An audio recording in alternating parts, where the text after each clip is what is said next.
10 days ago, BC Ferries announced that as many as 1,400 workers were going to be laid off. But now, Ferries has rescinded hundreds of those layoff notices with the hope the corporation will be covered under the Federal Emergency Wage Subsidy Program. But as Brad McLeod reports, that coverage is not a guarantee. As many as 1,400 BC Ferries employees were told to expect layoffs.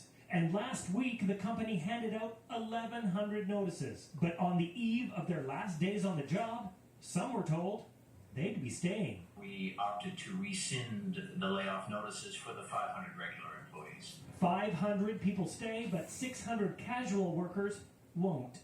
After the initial layoffs last week, the BC and Ferry Marine Workers Union filed a complaint with the BC Labour Relations Board, now saying the union is encouraged by BC Ferries taking positive actions towards its employees and their families during this difficult time.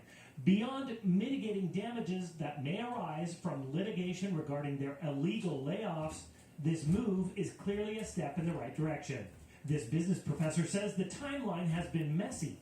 The feds announced the Canada Emergency Wage Subsidy, but BC Ferries still laid people off. And now the company is backtracking. If I was the CEO of an organization, I would be doing whatever I can to hang on to my employees, because an employee who's let go and then rehired never feels the same way as an employee who's never been let go at all. A week and a half ago, this seemed like the right thing to do. We know it was disruptive for our people, and we regret that. BC Ferries is optimistic they will qualify for government assistance and could know in the coming days, but it's not a sure thing, and we're still working with federal officials. Ferries will keep the employees even if the company doesn't get the subsidy. Despite this reassurance, it's been rough sailing for those who thought they were laid off. Obviously, you're feeling better because you've been rehired now.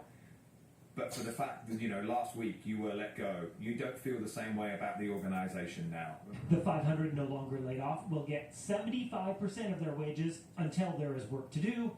The 600 casuals not called back will be eligible to apply for CERB or EI. Brad McLeod, Global News, Victoria.